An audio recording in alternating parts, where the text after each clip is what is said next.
Well, maybe not all of it is fun. Gold and platinum records have their allure, but not if it means you have to be nice to a dozen record company executives. All of the Stones were on hand in Toronto for this presentation.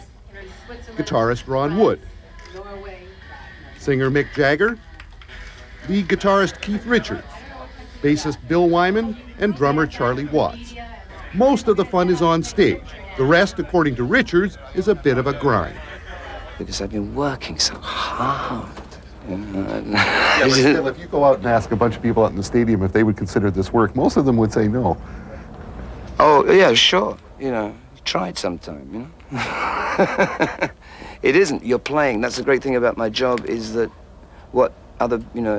it's called playing music, You don't work music, you do play it. At the same time, it can take its toll. It's not up there's easy. It's all the rest of it that's not so easy. The traveling, 3 months, 4 months, and flying from one climate to another.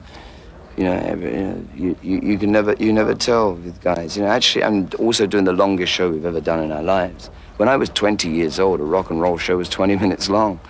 Now I'm nearly 46. Next week, 2 weeks, and it's 2.5 hours long, and I can't figure out how I took myself into working more. And it is quite funny when you think, it's the same group of people, more or less, that was in the back of this van trying to get a gig for a Tuesday night in a freezing cold suburb of London. But unfortunately, that does seem an awful long time ago. But it is amusing. And here you are doing this and so on. But I don't think it's not a good thing to be totally questioning yourself all the time. It probably isn't so good for you. So just, take it as it comes. Don't try and analyse the rights and wrongs or wherefores and whyfores of it.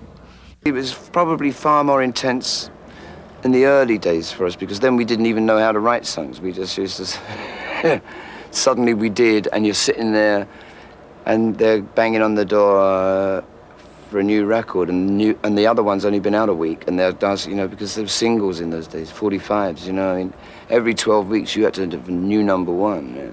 So if you didn't, the chart, you were ruled by all that. And the problem was Lennon and McCartney were doing it too, right? Yeah, it could have been a problem if there was a competition, except that we used to go round to them and say, how are you doing with the new one? And they say, well, the problem with the track, we're overdubbing and we haven't got the vocals on yet. And so they say, how about you? And we say, well, look, ours is nearly ready to go. And they say, okay, right, you go in now, and then we'll keep ours back 3 or 4 weeks. We know when we deliberately not clashed with each other. So that was some teamwork, really surprising enough for those days as well. Yeah. But there was only them and us to worry about in those days. No, you didn't worry about Jerry and the Pacemakers, huh? Not very much. Or Freddie and the Dreamers, or Herman's Hermits.